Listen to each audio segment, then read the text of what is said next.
Hello everyone, this is Teacher Velms once again, and for today's video, I would like to share with you the DepEd Order number 007 series of 2023. This is the new guidelines of the DepEd for hiring to Teacher 1 positions.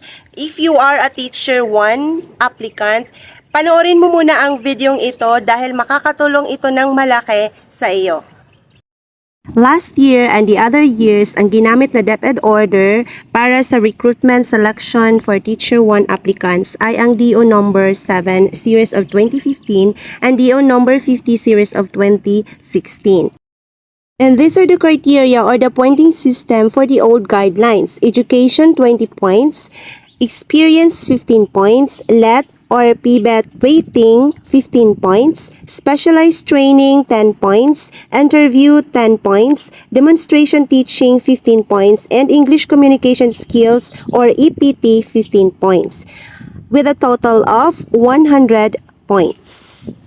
As you can see, education has the highest points. At paano ba ito kinocompute? Sa education, 18 points yung maximum points na makukuha mo based on your GWA or your general weighted average. So kung malaki yung average mo nung college ka, malaki yung points na makukuha mo.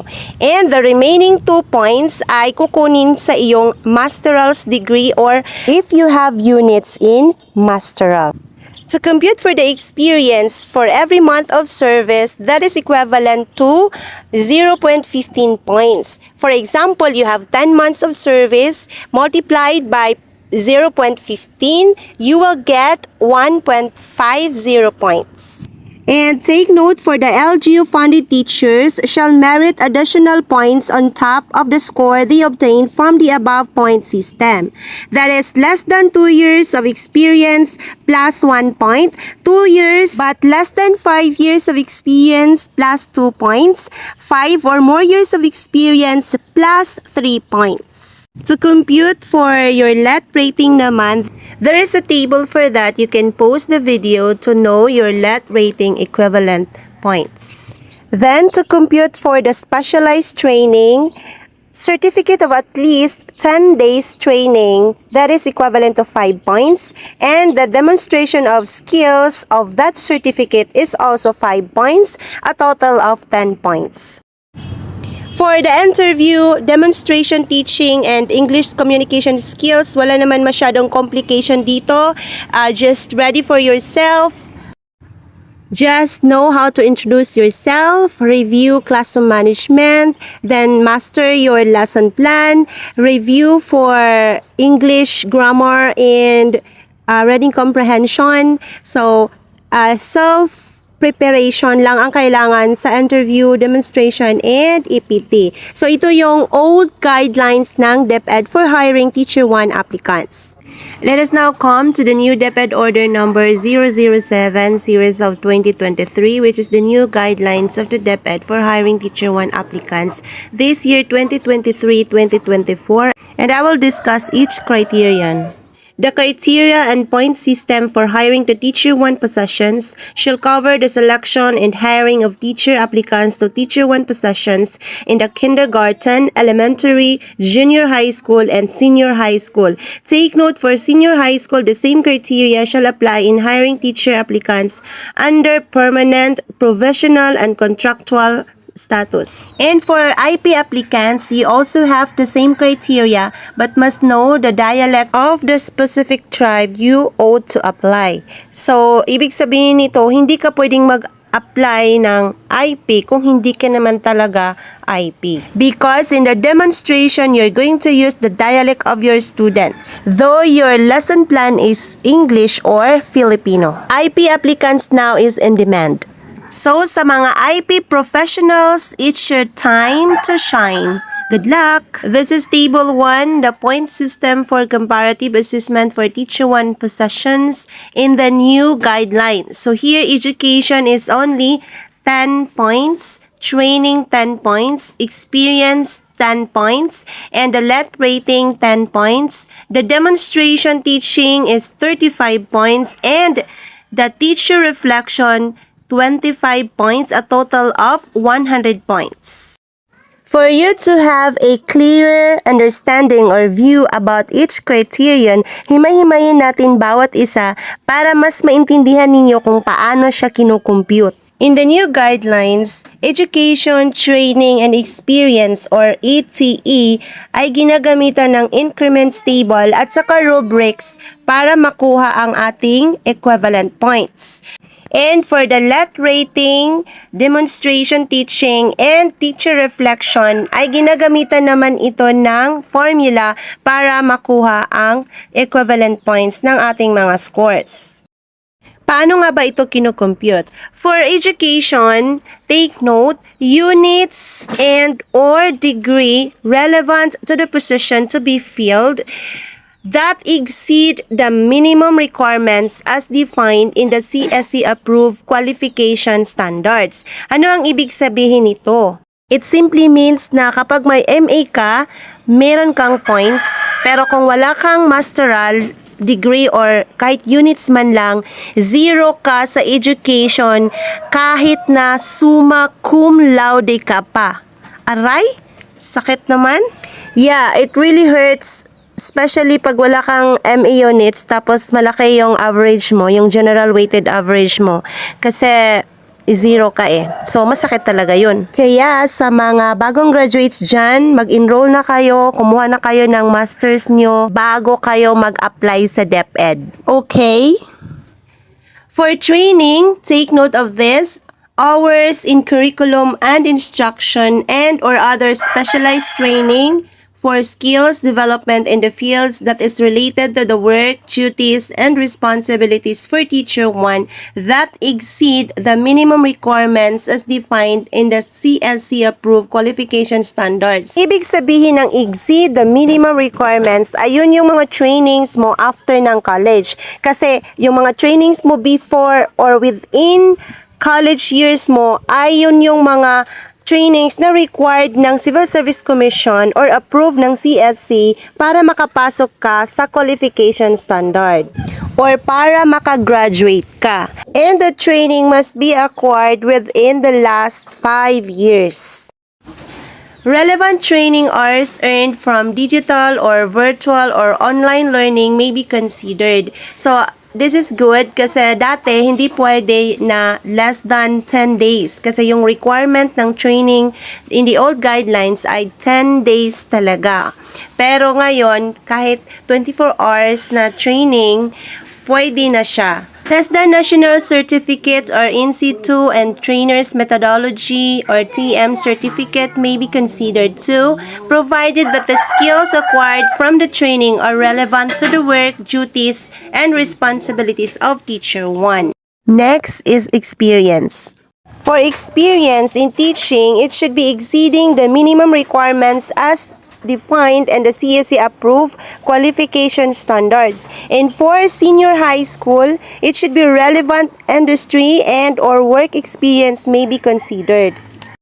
Relevant industry means na kung ano yung strand na in-applyan mo, dapat yung work experience mo ay related with the certificate ng specialization mo. For example, if you have bookkeeping certificate, dapat nagtrabaho ka talaga as bookkeeper. Another thing, relevant experience gained from part-time work of at least 4 hours per day may be considered, provided that the appropriate certificate of employment is submitted with details on the actual number of hours submitted. But take note, those documentary requirements written in languages other than English or Filipino shall be accompanied by a complete English translation. Better that you are going to prepare this ahead kasi hindi naman ito nakukuha kaagad, 'di ba? May mga proseso pa na dadaanan. Table 3 is the rubrics for computation of points for education, training, and experience, or ETE. This table shows the weight allocation of each criterion and the increments from minimum qualification standard with its equivalent points. And now, I am going to show you the increments table for education, training, and experience. If you want to have a copy of this, just download the link in the description. Table 2.A is the increments table for education. Dito makikita kung anong level kayo based on your education. This is from level 1 to level 31 or from elementary to doctorate degree. Table 2.P is the increments table for training. It shows from level 1 to 31 or from less than 8 hours until 240 hours or maximum of 30 days of training.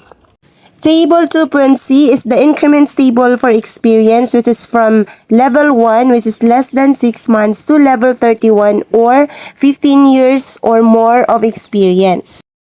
Recap tayo. To compute for your points on each criterion, look at the increments table to have a full view of them and just check the link on the description below.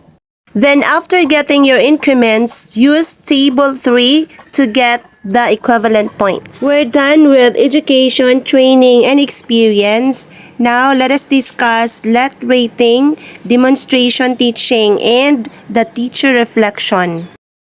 To compute for the let rating, the formula is your let rating divided by 100 times 10. Then, you get the equivalent points. Take note for senior high school applicants. This formula shall likewise apply to senior high school applicants who may not have passed the PBET or LET or LEPT but may be appointed under provisional status provided the applicant submits a certificate of rating. Next is the demonstration teaching. The formula is your score divided by 30 times 35 equals your points in the demonstration teaching. Now, how are they going to rate you during your demonstration teaching? There is a classroom observation indicators that they used. And these are the 5 indicators that you're going to consider for your demonstration teaching. For now, I will not discuss this one by one. I will be making a different video for this. And for the IP applicants, this is your classroom observable indicators. The last one is the TRF or the teacher reflection. And the last is the teacher reflection or the non-classroom observable indicators. The formula is your TRF rating or your score divided by 20 times 25 equals your equivalent points. For teacher reflection, ito yung non-classroom observable indicators na inyong sasagutin. So, yung score ninyo dito, yun yung i-compute sa formula kanina. This is an advantage for you kasi pwede ninyo itong sagutin in advance para i-familiar sa inyo ang sagot at during examination, alam nyo na ang inyong sagot. During my time, grabe, on the spot yung exam namin. Advantage yung nagbasa in advance sa DO number 007 kasi nakapaloob ito doon. Ito yung rubrics na gagamitin para sa pag-rate ng inyong sagot sa TRF. You can pause the video to see the content. And these are the actual TRF form na inyong sasagutin during examination from Objective 6 to 9. Note, don't forget to put your signature in the last part of Objective 9.